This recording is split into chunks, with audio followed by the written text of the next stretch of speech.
Hello everyone, welcome to Raw SSC. आज हमारा reasoning का मॉक नंबर 32। जो भी बच्चे प्रिपेयर कर रहे हैं सीजीएल, सीएचएसएल, सीपीओ या एमटीएस के लिए और रीजनिंग के मॉक की प्रैक्टिस करना चाहते हैं तो आप ये सीरीज़ फॉलो कर सकते हैं। और अगर आपको रीजनिंग के कॉन्सेप्ट सीखने हैं तो आप रैपिड रीजनिंग 1.0 करके सीरीज़ है, प्लेलिस्ट वाले सेक्शन में जाएंगे आप, वहाँ पे आपको ये सीरीज़ मिल जाएगी। तो वहाँ पे आप कॉन्सेप्ट भी सीख सकते हैं और उस पर बेस्ड कुछ क्वेश्चन भी मैंने साइड बाय कराए हुए हैं वहाँ पे। तो क्या होता है कि जैसे ही आपने कॉन्सेप्ट सीखा ना, तो आप वैसे ही उसको अप्लाई करना सीख जाते हो, तो आपको ज़्यादा बेटर अंडरस्टैंडिंग मिलती है उस कॉन्सेप्ट की। ना कि जब आप सिर्फ थ्योरेटिकल वाला पार्ट पढ़ लेते हो और क्वेश्चन नहीं लगाते, तो उससे क्या प्रॉब्लम होती है, वो कॉन्सेप्ट रिकॉल करने में प्रॉब्लम होती है। उसी टाइम आपने कुछ क्वेश्चन कर लिए तो आपको अप्लाई करना भी आ जाता है। तो इसलिए वहाँ पे कुछ क्वेश्चन भी कराया मैंने, पहले कॉन्सेप्ट सिखाया फिर क्वेश्चन कराया। तो आप जो पूरा कॉन्सेप्ट बिल्डिंग है वो आप ये वाली सीरीज से कर सकते हो, और जब आपकी प्रैक्टिस की या मॉक की टाइम आएगी तो आप इस वाली सीरीज को फॉलो कर सकते हो, मॉक वाली सीरीज को। ठीक है, इससे क्या होगा, इसको बेटर आपका एनालिसिस हो जाएगा कि आप पेपर कैसे अटेम्प्ट करोगे, टाइमिंग इंप्रूव हो जाएगी, कैलकुलेशन वाला पार्ट हो जाएगा, स्किपिंग वाला पार्ट हो जाएगा, वो सारी चीज़ें आप यहाँ से सीखोगे। ठीक है, और सीजीएल प्री जो देंगे स्टूडेंट इस बार, उनके लिए मैंने एक पैटर्न बना रखा है। मैं रिपीट कर देता हूँ, जो भी बच्चे चैनल पर नए हैं वो एक बार देख ले कि हम किस पैटर्न को फॉलो करते हैं, ताकि आप जो सीजीएल प्री जब देंगे तो आप उसी पैटर्न पे पेपर देंगे, ताकि कोई नई स्ट्रैटेजी ना बनानी पड़े आपको उस टाइम पे। जो पैटर्न आप सीख रहे हैं, इतने टाइम से प्रैक्टिस कर रहे हैं, उसी को अप्लाई करें वहाँ पे। ठीक है, जैसे कि नंबर वाले क्वेश्चन नहीं कर रहे हैं, जो कि है एनालॉगी हो गया, नंबर सीरीज हो गया, मैथमेटिकल ऑपरेशन हो गया, और काउंटिंग फिगर एक टॉपिक है। ठीक है, ये क्वेश्चन शुरू में अटेम्प्ट नहीं करने, इनको स्किप करते हुए चलना है। क्यों, ये दो में जो लॉजिक लगता है उसमें बाय चांस ऐसा हो जाता है कभी कभी कि लॉजिक क्रैक नहीं हो रहा होता, टाइम लग जाता है, थोड़ा सा ट्रिकी क्वेश्चन बना देते हैं। उसमें क्या है, कॉन्फिडेंस भी डाउन होने लगता है और आपका टाइम भी चला जाता है। तो वो चीज़ इन दोनों टॉपिक में नहीं करनी है। दूसरा, ये दोनों जो टॉपिक हैं इसमें सिली मिस्टेक होने के चांसेस होते हैं, इसलिए इसको लास्ट में करेंगे। 5-10 सेकंड 15 सेकंड फालतू दे देंगे, लेकिन क्या है, गारंटी हो जाएगी कि 100% आपका आंसर सही आया है। ठीक है, तो इनको लास्ट में करेंगे और इसको भी लास्ट में करेंगे। ठीक है, क्लास की पीडीएफ के लिए आप टेलीग्राम ज्वाइन कर सकते हो, लिंक आपको डिस्क्रिप्शन में मिल जाएगा। अगर आपको क्लास की पीडीएफ की नीड होती है तो वहां से जाके डाउनलोड कर लोगे और प्रैक्टिस कर सकते हो आप। ठीक है, तो आज का मॉक स्टार्ट करें फिर। क्वेश्चन नंबर 1 देखो, डाइस का क्वेश्चन है। बोल रहा है face opposite to the one having number 1, एक के ऑपोजिट कौन सा फेस होगा। सबसे पहले तो ये देखना, जो एक यहाँ लिखा हुआ है 5 और 4 नहीं हो सकते। क्यों, क्योंकि जो ऑपोजिट होता है वो फेसेस दिखाई नहीं देंगे, तो 4 आप काट सकते हो। एक यहाँ आपको दिखाई दे रहा है, 4 और 2 नहीं हो सकते, तो 2 आप काट सकते हो। ये तो आप डायरेक्ट डायरेक्ट काट सकते हो, लेकिन ये 2 बच गए। ठीक है, इसके बाद आप क्या चीज़ यूज़ करते हो, या ये देख लो और ये देख लो, 4 सेम है, 1 सेम है, तो 2 के ऑपोजिट क्या हो जाएगा, 5 हो जाएगा। लेकिन इसका कोई फायदा नहीं है यहाँ पे। ठीक है, तो कोई एक ऐसा डाइस पकड़ो, 2 पेयर, जिसमें सिर्फ एक ही लेटर कॉमन हो या एक ही नंबर कॉमन हो। ठीक है, तो यहाँ पे 5 कॉमन है, ठीक है, यहाँ पर एक है और यहाँ पर एक है, तो इसको ले लेते हैं। क्लॉकवाइज डायरेक्शन में आप लिख लोगे 5 1 4, यहाँ पे लिखोगे 5 3 6, तो 1 के ऑपोजिट आपको पता चल गया 3 है, जो कि ऑप्शन नंबर डी दिया हुआ है। ये गलत हो जाएगा। सही है, नेक्स्ट देखते हैं। अब ये देखो, ब्लड रिलेशन का क्वेश्चन है, और मैं इसमें सजेस्ट करूंगा, इतनी लंबी स्टेटमेंट है ना, तो इसको शुरू में स्किप करना। मैंने स्टेटमेंट वाली चीज नहीं बोली थी शुरू में कि एज सच अभी के टाइम पे कोई स्टेटमेंट इतनी लंबी पूछ नहीं रहा है, लेकिन अगर फिर भी आपको स्टेटमेंट 4 लाइन 5 लाइन की दिख जाती है तो उसको शुरुआत में स्किप करना, क्योंकि उसकी रीडिंग में ही, उसको क्वेश्चन को समझने में ही आपके 15-20 सेकंड 30 सेकंड चले जाएंगे। ठीक है, ऐसा नहीं है क्वेश्चन नहीं होगा, क्वेश्चन जल्दी हो भी सकता है, लेकिन रीडिंग में ही इतना टाइम लग जाए तो आपको लगेगा कि क्वेश्चन लेंदी है, क्वेश्चन टफ है। तो दिमाग को उस तरह का सिग्नल नहीं देना कि हाँ आपको समझ में आया कि क्वेश्चन टफ है, इससे पहले स्किप ही कर दो, इतना लंबा है पढ़ेंगे ही नहीं, बाद में पढ़ेंगे। ठीक है, तो इसको लास्ट में करेंगे। ये देखो, क्वेश्चन मार्क की जगह आपको बताना क्या आएगा। अब ऑब्जर्व करना होता है इसमें पैटर्न। देखो, फ्लैग इस साइड है पहले, ये रहा, फिर यहाँ पे आ गया, तो क्या हुआ है, 45 डिग्री का चेंज दिखाई दे रहा है मुझे। ठीक है, फिर उसके बाद यहाँ से यहाँ आ गया, तो ये मेरे को 90 डिग्री का चेंज दिखाई दे रहा है। ठीक है, फिर यहाँ से यहाँ आ गया, तो यानी कि ये पूरा चेंज हुआ है, कितना, 135 डिग्री का चेंज हुआ है। तो यानी कि हर बार 45 डिग्री बढ़ाता जा रहा है ना। तो इस बार जब जाएगा तो 45 डिग्री बढ़ा देगा, 135 में 45 डिग्री आप ऐड करोगे तो कितना हो जाएगा, 180 डिग्री। तो 180 डिग्री तो एक स्ट्रेट लाइन होती है, तो यहाँ से फ्लैग यहाँ वाली लाइन पे आ जाना चाहिए, इस लाइन पे। तो आप ये देखो, इस वाली लाइन पे कहाँ दिया हुआ है, यहाँ तो नहीं है और यहाँ भी नहीं है, ये दोनों ऑप्शन होंगे। अब दूसरा देखो, जब घूमेगा ये, तो फ्लैग हमेशा राइट साइड है, लाइन के राइट साइड फ्लैग है हमेशा। तो लाइन के लेफ्ट साइड कैसे फ्लैग आ जाएगा, ये नहीं हो सकता। ऑप्शन बी आपका सही होगा। क्लियर। नेक्स्ट देखते हैं, नंबर वाला क्वेश्चन है बाद में करेंगे। ये देखो एम्बेडेड फिगर का क्वेश्चन है, आपको ये ढूंढना है कि किस वाली फिगर में ये बना हुआ है। ठीक है, अब कोशिश करते हैं कुछ इस तरीके का ढूंढने की। यहाँ पर आपको एक ट्रायंगल सा दिखाई दे रहा है, लेकिन यहाँ पे नीचे ट्रायंगल और ये ऊपर पॉइंटेड है, तो ये तो नहीं दिख रहा। यहाँ पर हो सकता है ये वाला ट्रायंगल है, ये वाला चीज बनी हुई है, ये रही, ये ट्रायंगल बना हुआ है। ठीक है, उसके बाद एक ये लाइन है और एक ये लाइन है, बिल्कुल सही है, मिल गया। एक चीज यहाँ पर भी दिखाई दे रही है, देखो ये वाला ट्रायंगल है, ये वाला पॉइंटेड पार्ट बना हुआ है, लेकिन उसके बाद एक बॉक्स नहीं बना हुआ है ना, तो यानी कि ऑप्शन बी आपको मिल चुका था, ऑप्शन बी सही होगा। नेक्स्ट देखें, बोल रहा है कि दो ओरिएंटेशन दी हुई है बॉक्स की, जब इसको अनफोल्ड करेंगे तो कैसा दिखाई देगा। तो आपको सबसे पहले तो ये पता लगाना पड़ेगा कि कौन सा किसके ऑपोजिट है। ठीक है, 7 6 4 5 3 8, तो यहां से तो कुछ पता नहीं लगा सकते कौन सा किसके ऑपोजिट है, क्या पता लगा सकते हो? देखो कोई चीज कॉमन है, नहीं है, कॉमन नहीं है ना। 7 है, 6 है, 4 है, 5 है, 8 है, 3 है, कोई चीज कॉमन नहीं है ना। अब देखना, एक चीज आप पता लगा सकते हो कि ये जो फेसेस दिख रहे हैं ये एक दूसरे के ऑपोजिट नहीं हो सकते कभी भी, ये तो पता है ना। तो देखो यहाँ पर जो ये अनफोल्ड होता है तो ये इसके ऑपोजिट होता है, ये वाला इसके ऑपोजिट होता है और ये वाला इसके ऑपोजिट होता है, सही है। तो आप देखो 6 के ऑपोजिट ये 8 दिखा रहा है, तो हो सकता है, क्योंकि ये 7 और 4 के ऑपोजिट नहीं हुआ। 3 के ऑपोजिट 4 दिखा रहा है, तो ये भी हो सकता है। और 7 के ऑपोजिट 5 दिखा रहा है, ये भी हो सकता है। तो यानी कि ये कंसीडर कर सकते हो, यानी कि ये सही है। अब देखो मैं और चीजें भी चेक करके बताता हूँ ताकि आपको ये लगे कि अगर हमने बनाया नहीं कि कौन सा किसके ऑपोजिट, तब भी आंसर कैसे फाइंड आउट करोगे आप। यहाँ देखना, ये इसके ऑपोजिट होगा, ये इसके ऑपोजिट होगा और ये इसके ऑपोजिट होगा। 3 और 7 आ रहा है तो हो सकता है। 5 और 8 आ रहा है, 5 और 8 हो सकते हैं क्या ऑपोजिट एक दूसरे के? नहीं हो सकते, सेम ही डाइस में दिख रहे हैं। जो ऑपोजिट फेसेस होते हैं वो दिखाई नहीं देंगे इस वाले पर्टिकुलर फिगर में, तो ये गलत हो गया आपका। अब ये भी चेक कर लो, 7 और 4 एक साथ होंगे? नहीं हो सकते, देखो 7 और 4 एक साथ दिए हो यहाँ पे, तो ये भी नहीं हो सकता। 3 और 4 होंगे? हाँ 3 और 4 हो सकते हैं, 3 इसमें है और 4 इसमें है। 5 और 8 होगा क्या? 5 और 8 फिर नहीं हो सकते, तो ये वाले भी गलत हो गया। तो ऑप्शन ए आपको मिल चुका था, ऑप्शन ए आपका सही आंसर है। समझ में आया? अगर कॉमन नहीं दिख रहा, आप इस तरह से पता नहीं लगा पा रहे हो, तो भी आप ये तो पता लगा सकते हो कि ये जो 3 फेसेस दिखाई दे रहे हैं ये एक दूसरे के ऑपोजिट कभी नहीं हो सकते। ठीक है, नेक्स्ट देखें, स्टेटमेंट दी हुई है, स्टेटमेंट बनाते हैं। सबसे पहले, no pink is yellow, pink yellow no का रिलेशन है। ठीक है, no yellow is white, no yellow is white, all red are yellows, all red are yellows, ये रेड अंदर बनेगा, ऑल रेड आना है, ठीक है तो बन गया। कंक्लूजन देखते हैं, no red is pink, red ये रहा और पिंक ये रहा, क्या नो का रिलेशन फॉलो करेगा? बिल्कुल करेगा। येलो कर रहा है तो उसके अंदर वाला सारा पार्ट नो का रिलेशन फॉलो करेगा पिंक के साथ, तो यानी कि ये चीज सही है। No red is white, red और व्हाइट में नो का रिलेशन बिल्कुल सही है। येलो के साथ नो का रिलेशन है व्हाइट का, तो रेड के साथ भी नो का रिलेशन होगा, क्योंकि रेड जो है वो येलो के अंदर वाला पार्ट है। ठीक है, तो ये भी सही है। No white is yellow, white और येलो बिल्कुल सही है ये भी। भाई व्हाइट और येलो में तो हमें पहले दिया हुआ था ना कि नो का रिलेशन है।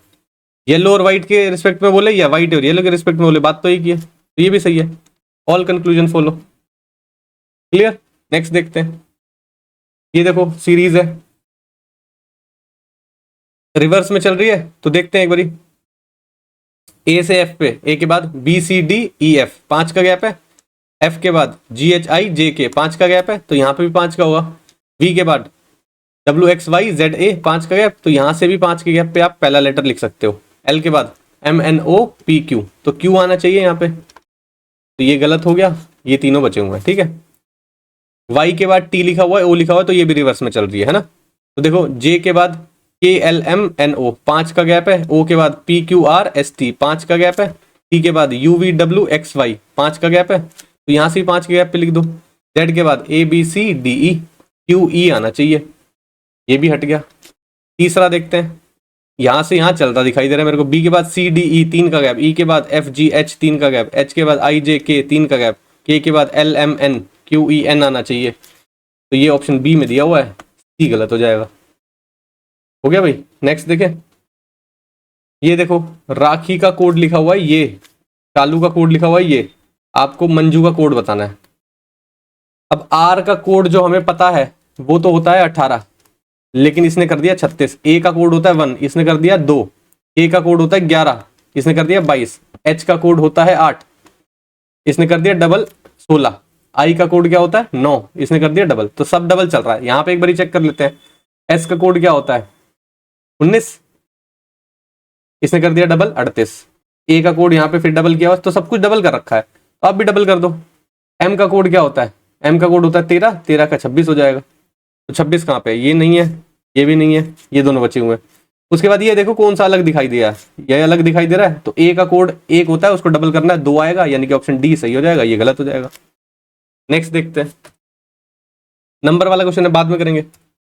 ये देखो मिरर है पी क्यू, आपको बताना है मिरर इमेज कैसे बनेगी। भाई एंड दिया हुआ है, तो यहाँ पर एंड ही आएगा, कैसे भी आए। परसेंटेज कैसे आ गया, गलत हो गया। और सारा तो सेम ही दिया हुआ है, तो चेक करने की जरूरत नहीं। डब्ल्यू भी सेम है। ओ देखो ये छोटा ओ है, ये बड़ा ओ कैसे आ गया, गलत हो गया। आर सेम दिया हुआ है, एच सेम दिया, टी सेम दिया, आर सेम दिया है। ई देखो, ई का जब ओपन वाला पार्ट है वो मिरर की साइड देख रहा है, तो यहाँ पर भी जो ओपन वाला पार्ट है मिरर की साइड ही तो देखेगा।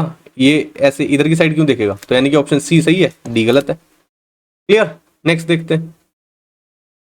ये देखो एक डायग्राम बना रखा है, वेन डायग्राम। आपको कुछ चीजें दी हुई हैं कि hexagon stand for police officer, pentagon stand for graduates, circle stand for female, square stand for Indians. ठीक है, आपको बताना how many Indian police officers are graduates but not female. Female नहीं होने चाहिए। पहले तो इंडियन पुलिस ऑफिसर कौन सा डायग्राम बता रहा है, ये देखो। स्क्वायर स्टैंड फॉर इंडियन, तो स्क्वायर के अंदर आएगा। ठीक है, स्क्वायर इंडियन हो गया, अब पुलिस ऑफिसर भी होना चाहिए वो। ठीक है, तो पुलिस ऑफिसर है हेक्सागन, ये रहा हेक्सागन और ये रहा स्क्वायर, तो ये वाले पार्ट हैं 11 और 2। ठीक है, फिर वो बोल रहा है ग्रेजुएट्स भी होने चाहिए। ग्रेजुएट्स किसके लिए, पेंटागन के लिए, तो यानी कि ये है 11। ठीक है, पर फीमेल नहीं होनी चाहिए। फीमेल किसके लिए, सर्कल स्टैंड फॉर फीमेल, तो इसको तो हटा ही दिया हमने, तो 11 बचा सिर्फ आपका, तो 11 आपका सही आंसर होने वाला है। समझ में आया भाई। स्क्वायर और हेक्सागन में कॉमन देखना था पहले तो हमें, क्योंकि इंडियन पुलिस ऑफिसर की बात कर रहा है। Square stand for Indian, hexagon stand for police officer. तो स्क्वायर और हेक्सागन में कॉमन क्या है, ये दोनों चीजें कॉमन है। ठीक है, हमें फीमेल्स को हटाना है, तो यानी कि सर्कल वाले पार्ट को हटाना है, तो इसको हटा दो, बचेगा क्या 11। क्लियर। और ये ग्रेजुएट्स भी होंगे, क्यों, क्योंकि पेंटागन स्टैंड फॉर ग्रेजुएट, ये आ रहा है, फिर ग्रेजुएट के अंदर आ रहे हैं। ठीक है, आगे बढ़ते हैं। कोड लिखा हुआ है, मनी का कोड ये है, क्रेडिट का कोड आपको बताना है। देखो एम के बाद एन ओ पी 3 का गैप है, ओ के बाद पी क्यू आर 3 का गैप है, एन के बाद ओ पी क्यू 3 का गैप है, ई के बाद एफ जी एच 3 का गैप है, वाई के बाद जेड ए बी 3 के गैप पे चल रहा है सब कुछ। चला दो आप भी 3 के गैप। सी के बाद डी ई एफ एफ आ जाएगा, आर के बाद एस टी यू, ई के बाद एफ जी एच आएगा, डी के बाद ई एफ जी आएगा, F U H G, F U H G, F U H G, F you, ये भी गलत हो गया। ठीक है, अब देखो आई के बाद जे के एल, एल आना चाहिए, F U H G L, तो यानी कि ये सही हो जाएगा, ये गलत हो जाएगा। टी के बाद यू वी डब्ल्यू, हो गया मैच पूरा। नेक्स्ट देखते हैं।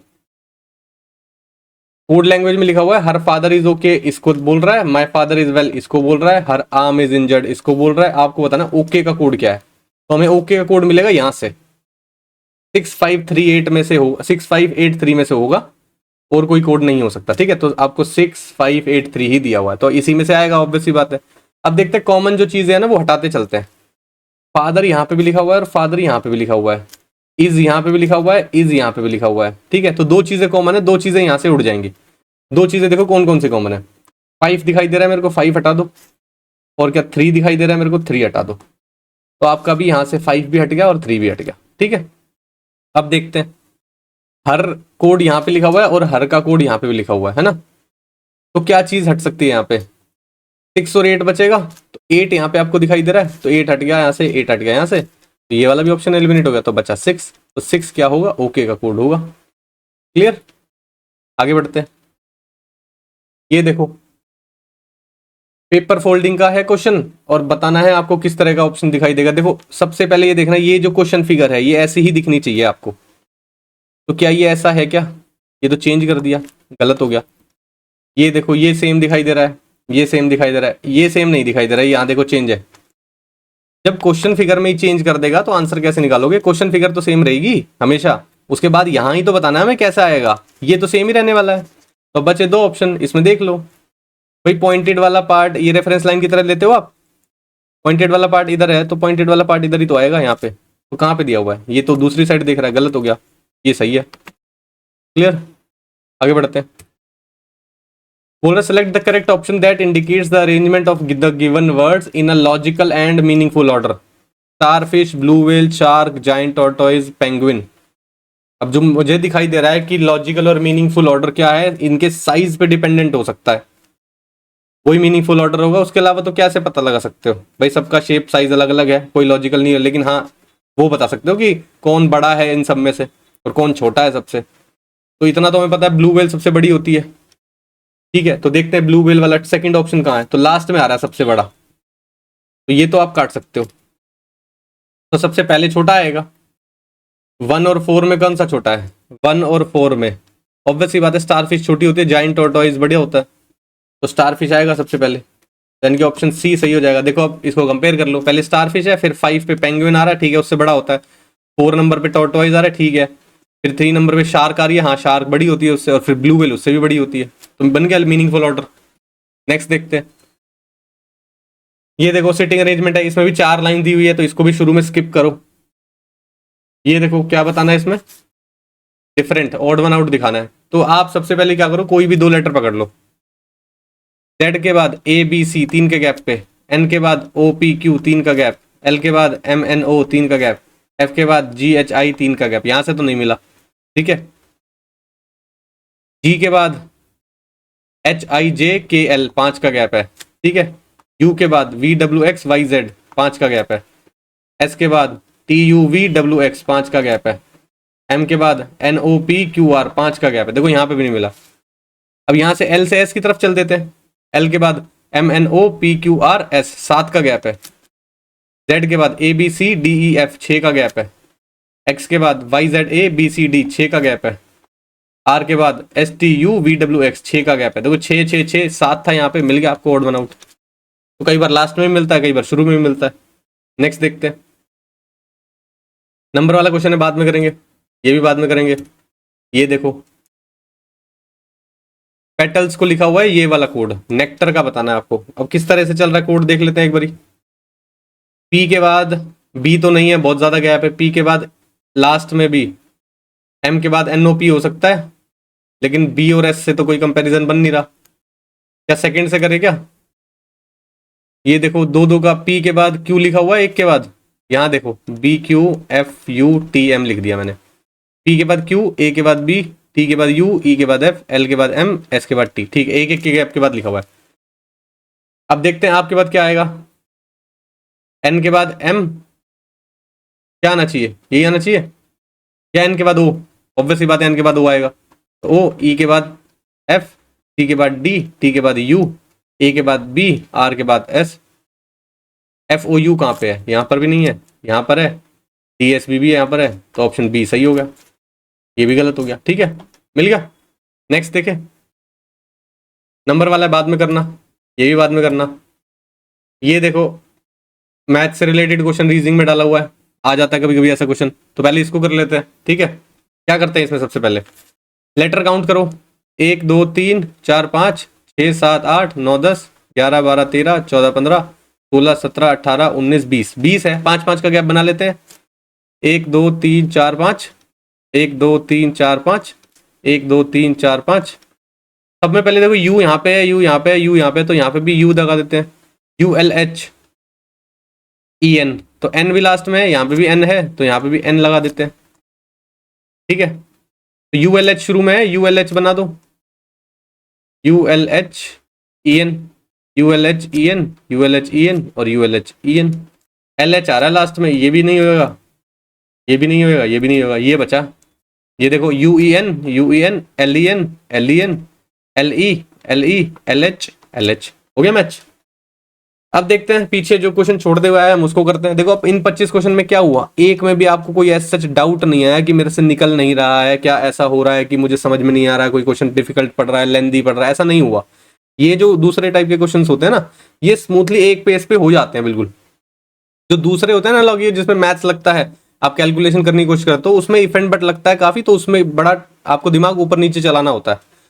जब आप ये करने की कोशिश करते हो ना कि ज़्यादा फ्लक्चुएशन होता है आपके सोचने में, तो प्रोबेबिलिटी है कि आपकी गलती के भी चांसेस बढ़ जाते हैं। जब आप एक पेस पे एवरेज मेंटेन करते हो ना चीज़ों की, तो आपके रिजल्ट अच्छे आने की कोशिश हो जाती है। ठीक है, तो अब जो पीछे छोड़ते आ रहे हैं वो देख लेते हैं।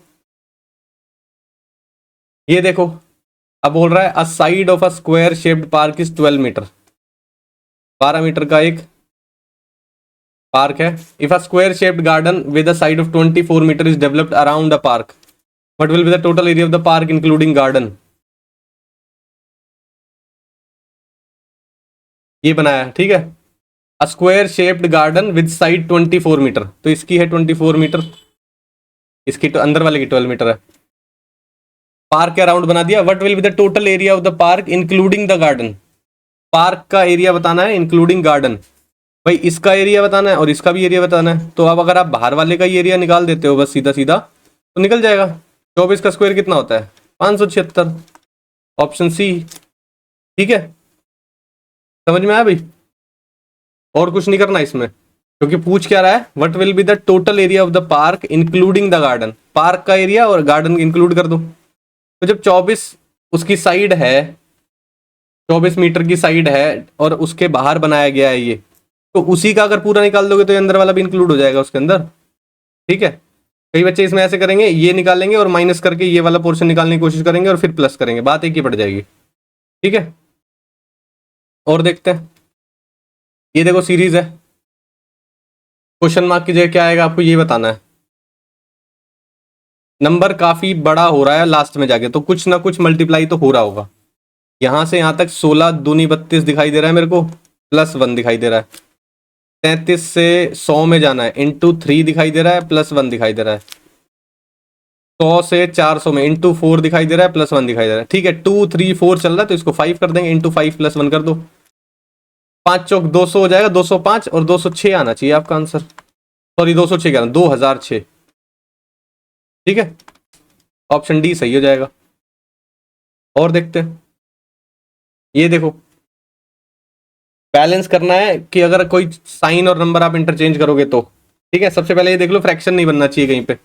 डिवाइड और मल्टीप्लाई इंटरचेंज करोगे आप, तो यहाँ डिवाइड आ जाएगा 12 चौक 48, ठीक है ये चल सकता है।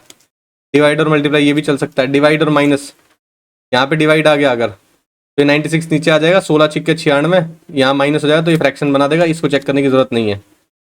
बस और सब तो करने ही पड़ेंगे, तो ए से स्टार्ट करते हैं। 12 और 16 को रिप्लेस करो, 24 डिवाइड की जगह इंटू आएगा, 16 की जगह 12 आ जाएगा, -96 +48 इंटू की जगह डिवाइड आ जाएगा, 12 की जगह 16 आ जाएगा। ठीक है, आंसर कितना आना चाहिए 195। 16 3 48 होता है, प्लस 12 चौक 48, 4 कैरी गया, 12 दूनी 24 और 4 28, -96 +3, तो 288 -93 कर दो। ठीक है, ये आपका आंसर आना चाहिए। तो अगर आप 88 घटा दोगे तो 200 बचेगा, 5 और घटाने हैं तो यानी कि 195 आपका आंसर आएगा। आपका 195 ही आ रहा है, यानी कि ऑप्शन ए सही है। क्लियर, और देखते हैं। ये देखो, किसको चेंज करेंगे कि इक्वेशन करेक्ट हो जाए। ठीक है, 7 और 3 को अगर करोगे आप, 7 और 3 को यहाँ पे, ठीक है, तो क्या ये 16 से डिवाइड होगा, पहले ये देख लो आप। ठीक है, 784 16 से डिवाइड हो जाएगा, 16 चौके 64 होता है। ठीक है, कितना बचेगा 144, 16 नहीं में 144 होता है, हो तो सकता है, चेक करके देख लेते हैं। चलो यहाँ पे चेंज कर दिया, 3 की जगह आपने 7 लिख दिया, डिवाइड बाई 16 है, -7 की जगह आप 3 लिख दोगे, प्लस 9 × 10 90 होता है, इज इक्वल टू 2। ठीक है, कितना हो जाएगा ये, 16 चौक 64, 16 निम 144, -32 + 90। ठीक है, कितना बचेगा यहाँ पे, ये बचेगा 8 9 8 17, 17 + 90, तो ये हो जाएगा 107। तो ये तो मैच नहीं कर रहा, यानी कि ये गलत है। इसको देखो, 7 और 9 को 16 से इसको डिवाइड करोगे, 16 दूनी 32, 16 चौके 64 हो जाएगा, -7 की जगह 9 लिखना है, 92 प्लस 9 की जगह 7 लिखना है, इंटू 10, 24 -92 + 70। ठीक है, 24 माइनस ये कितना बचेगा यहाँ पे 70, 92, माइनस का 92 प्लस का 70, माइनस का 22 बचेगा, 24 में 22 गया 2 बचेगा, मिल गया आपको आंसर, ऑप्शन बी। क्लियर? और देखें, ये देखो क्वेश्चन मार्क की जगह बताना आपको क्या आएगा। ज्यादा बड़ा नंबर नहीं हो रहा है तो गैप्स देख लेते हैं, है ना। कितना गैप है यहाँ पे? 4 का गैप है। यहाँ पे कितने का गैप है? ये हो जाएगा 17 का गैप, ये फिर 4 का गैप, और ये फिर कितना का गैप है? 35 दूनी 70, 35 का है, ये 38 का गैप है ना। और फिर ये 4 का गैप है, और फिर कितने का गैप है ये देखना है ना। क्या समझ में आ रहा है आपको? और मल्टीप्लाई से भी हो सकता है, चेक करें क्या? 4 4 4 तो मिल रहा है, लेकिन यहाँ पे कोई पैटर्न नहीं दिखाई दे रहा है, तो कुछ और देखते हैं। 10 इंटू 1 प्लस 4 हो रहा है, 14 इंटू 2 प्लस 3 हो रहा है, 31 में नहीं, यहाँ पे सिर्फ 4 प्लस करके देखो, देखो यहाँ पे सिर्फ 4 हो रहा है ना, यहाँ पे 4 हो रहा है। यहाँ पे क्या हो रहा है? इंटू 2 प्लस 3, फिर यहाँ पे 4 प्लस हो रहा है, तो यहाँ पे क्या होगा? इंटू 2 प्लस 3, फिर कर देते हैं। हाँ, मिल गया पैटर्न। तो 77 दूनी 144 होता है, 144 और 3 157 होगा। 77 दूनी, हाँ 140 और 14 154, 154 प्लस 3 157। ऑप्शन सी सही आंसर होगा। क्लियर है भाई? मार्क कर लो इसको, थोड़ा सा ठीक था, हल्का सा ट्रिकी है। और देखते हैं, ये बचा हुआ है, इसको तो लास्ट में ही करेंगे। ये है, ये है, और ये है। ठीक है, चलो जो एनालॉगी बची हुई है उसको कर लेते हैं। ठीक है, पीछे से देख लेते हैं जो लास्ट था। ये देखो 441 याद है आपको? स्क्वायर 21 का स्क्वायर होता है, तो क्या हुआ है? -2 करके लिखा हुआ है। इसका -2 कर दोगे तो 26 का स्क्वायर लिखना पड़ेगा आपको। 26 का स्क्वायर 676 होता है। ऑप्शन डी मिल गया। आसान था ये तो। और देखते हैं, ये देखो क्वेश्चन मार्क की जगह क्या आएगा। अब देखो ये बड़ा नंबर है, कोशिश करनी है इन्हीं 2 नंबर की हेल्प से ये वाले नंबर को हम फाइंड आउट करें। ठीक है, देखते हैं भाई। इन दोनों को प्लस करोगे तो 20 होता है, 20 का कोई भी मल्टीपल नहीं होता है। ठीक है, इन दोनों को माइनस करोगे तो 6 होता है, 6 का इधर मल्टीपल है क्या? 6 दूनी 12, और 54 29 का मल्टीपल है। लेकिन यहाँ देखते हैं, इनको माइनस करें क्या? डिफरेंस देखें इनका, तो कितना हो जाएगा? 16। तो 16 पे 104 जाएगा क्या? नहीं जाता है ना।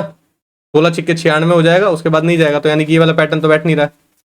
और देखो किसी से मल्टीप्लाई करें, 13 सत्ते 91 होता है, 91 में कितना प्लस हो रहा है? 74, 74 और 9 83, 83 प्लस हो रहा है। यहाँ देखे 25 नहीं 225 होता है, तो ऊपर चला गया, ये भी नहीं है। अब देखो कुछ मल्टीप्लाई डिवाइड करके तो समझ आया नहीं। अब स्क्वायर क्यूब देख लें क्या भाई? ऑब्वियस ही बात है, इसका क्यूब करके माइनस करेंगे तो बहुत बड़ा नंबर हो जाएगा। इसका क्यूब करके ये माइनस करेगा इसका स्क्वायर। 7 का क्यूब होता है 343, -13 का स्क्वायर होता है 169। कितना बचेगा यहाँ पे भाई? 200, 143 तो ये बच गया, और ये 21 बच गया। 4 4 2 6, 164 आ रहा है। 164 है, 174 आएगा। कितना आएगा भाई? 30 31 है ना यहाँ पे, देखो 21 नहीं 31 बच रहा है। ठीक है, तो 174 यहाँ तो फिट बैठ रहा है।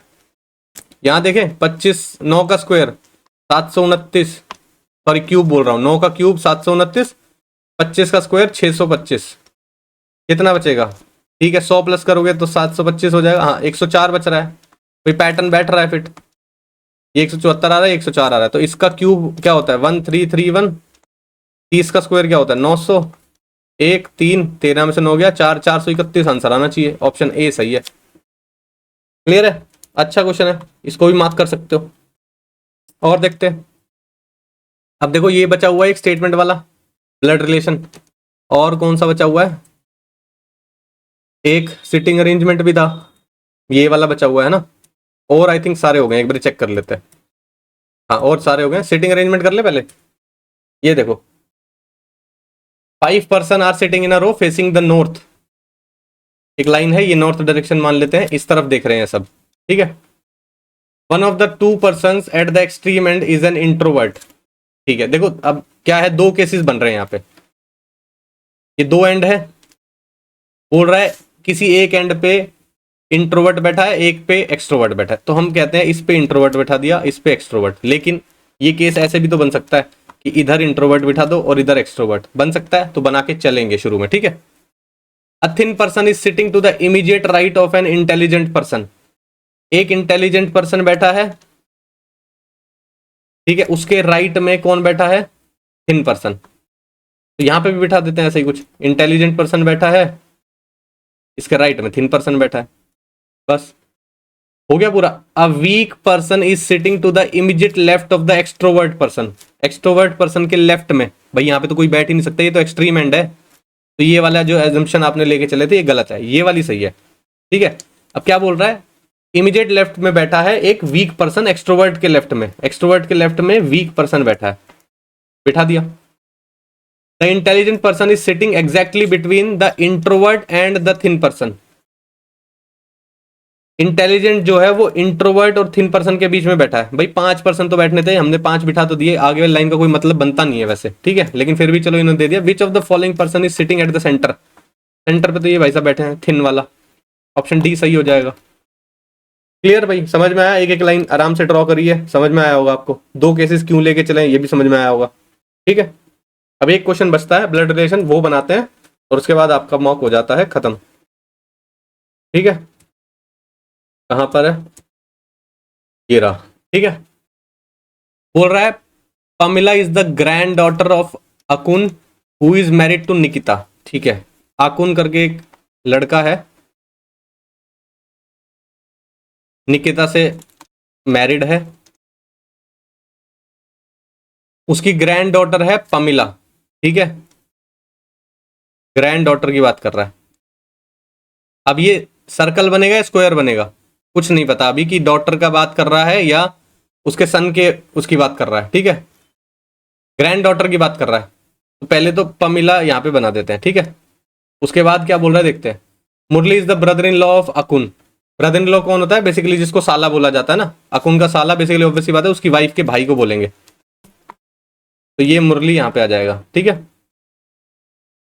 Who has 2 daughter but no son. Murali उसकी बात कर रहा है, अकुन की। अकुन, ये जो हु वर्ड होता है ना, ये इसी से रिलेटेड होता है, इसकी बात कर रहा होता है। अकुन हैज, आप इसको ऐसे पढ़ लेना बेशक से, इस हु को हटा दो और सीधा पढ़ दो, अकुन हैज 2 डॉटर बट नो सन। अकुन के पास 2 डॉटर हैं, तो 2 डॉटर बना देते हैं, सन नहीं है तो ठीक है बना दिया। Rahul is the cousin of Kamal and the brother of Pamila. Pamila का ब्रदर है राहुल, ठीक है। कमल कजन है उसका, कमल कहां बनेगा ये अभी हम डिसाइड नहीं कर सकते हैं, ठीक है। आगे देखते हैं, कमल को सर्कल करके रख लो कि ये कहां ड्रॉ करना है, पता चल जाएगा। Uday and Vanmay are the son in laws of the Nikita. Nikita के सन इन लॉ है, बेसिकली इन दोनों जो बेटियां हैं इनकी, उनके हस्बैंड की बात हो रही है, उदय और वनमय, है ना। वनमय और उदय, सही है। Vanmay is married to Yamini, Yamini, ठीक है। They have 2 daughters and 1 son. Yamini की 2 डॉटर हैं और 1 सन है, ऑब्वियसली बात है यहां पर एक डॉटर बनी हुई है, 1 सन बना हुआ, तो 1 डॉटर और आ सकती है, तो यामिनी की 2 डॉटर हो गई और 1 सन हो गया, ठीक है। Uday has 1 son and 1 daughter, ठीक है। उदय का 1 सन और 1 डॉटर है। यामिनी की जो दोनों बेटियां हैं टीना और स्मिता है, यामिनी की एक बेटी तो पमिला बन गई यहाँ पे, तो यानी कि जो हमने ये यामिनी यहाँ पर बना रखी है, तो ऑब्वियस सी बात है यामिनी और विनमय यहाँ पर आएंगे, क्योंकि इनकी बात नहीं है, इसकी बेटी की बात नहीं हो रहा है, क्योंकि यामिनी की बेटी तो टीना और स्मिता है, ठीक है। ये समझना, तो आप क्या करना पड़ेगा, आपको ये हटाना पड़ेगा और ये हटाना पड़ेगा, ये हटाना पड़ेगा। यामिनी को यहाँ लिख लो, वनमय को यहाँ लिख लो, उसके बाद दूसरा उदय था, और ठीक है वनमय की शादी यामिनी से हुई है। दे हैव 2 डॉटर एंड 1 सन, इनकी बात कर रहा है, तो इनके बना दो 2 डॉटर और 1 सन बना दो, ठीक है। Uday has 1 son and 1 daughter, तो ये हटाना पड़ेगा। Uday has 1 son and 1 daughter, 1 son हो गया, 1 डॉटर हो गई, ठीक है। Tina and Smita are the daughters of Yamini. Yamini की डॉटर कौन है? टीना और स्मिता, सही है, बन गया। मुरली इज अनमैरिड, मुरली अनमैरिड है, ठीक है। यामिनी रिलेटेड टू राहुल, अब देखो राहुल से रिलेशन बताना है, ऑब्वियसली बात है राहुल है कजन है किसका? कमल का, तो कमल ऑब्वियस सी बात है यहाँ पर होगा। कजन लगेंगे दोनों, ऑब्वियस सी बात है, दोनों मदर, इसकी मदर और इसकी मदर आपस में सिस्टर है, तो ऑब्वियस सी बात है ये दोनों कजन लगेंगे, राहुल और कजन, तो यहाँ पर ही बनेगा वो। तो अब आपसे पूछा है how is Yamini related to Rahul, Yamini का रिलेशन बताओ राहुल से, तो राहुल की मदर की सिस्टर है तो आंट लगेंगी, मौसी बिल बेसिकली जिसको बोलते हैं, तो यानी कि ऑप्शन ए आपका सही हो जाएगा। अब ये ब्लैंक क्यों है, क्योंकि इस डॉटर का नाम नहीं लिखा हुआ है कहीं पे भी, तो हमने ब्लैंक छोड़ा हुआ है, ठीक है ना। यही तो बोला हुआ है, देखो Uday at Vanmay are the son in laws of Nikita, Nikita के son in law Uday one में बना दिए, Vanmay is married to Yamini, Vanmay is married to Yamini हो गया, लेकिन उसके बाद ये नहीं बताया कि उदय की मैरिज किससे हुई है, तो इसको ब्लैंक छोड़ देते हैं, नाम नहीं लिखा हुआ है यहाँ पे, और सारी चीजें बन गई है। तो ऑप्शन ए आपका निकल के आएगा कि जो पूछा हुआ है कि यामिनी राहुल से कैसे रिलेटेड है, ठीक है, राहुल की मदर ये हो जाएंगी और उनकी सिस्टर की बात कर रहा है, तो अगर आप अपने को रेफरेंस पॉइंट मान लो यहाँ पर, आपकी मदर की सिस्टर क्या लगती है, आपकी मौसी लगती है, बेसिकली इंग्लिश में उसको आंट बोलते हैं, तो ऑप्शन ए आपका सही आंसर होगा। क्लियर है भाई, समझ में आया, मार्क कर सकते हो, अच्छी स्टेटमेंट है, लंबी स्टेटमेंट है, ड्रॉ करने में कंफ्यूजन हो सकता है, ठीक है। तो ऐसे क्वेश्चन भी आ जाते हैं, अगर ये क्वेश्चन अब शुरू में उठा लो, जैसे हमने यहाँ पर शिफ्ट किया, यामिनी को इधर लिखना पड़ा क्योंकि ये उसकी डॉटर नहीं है, उसने बोला था टीना और स्मिता उसकी डॉटर है, ठीक है, तो इसलिए चेंज भी करना पड़ता है। जब ऐसी चीजें पेपर में होने लगती है तो ऐसा लगता है आप गलत बना रहे हो, ठीक है ना। और देखते हैं, हो गया, आई थिंक लास्ट क्वेश्चन था ना ये, सारे क्वेश्चन हो गए, ठीक है भाई। किसी को डाउट हो किसी क्वेश्चन में तो आप कमेंट सेक्शन में पूछ सकते हैं या टेलीग्राम पे मैसेज कर सकते हैं, ठीक है। फिर आज की क्लास के लिए इतना ही रखते हैं, मिलते हैं नेक्स्ट क्लास में, थैंक यू।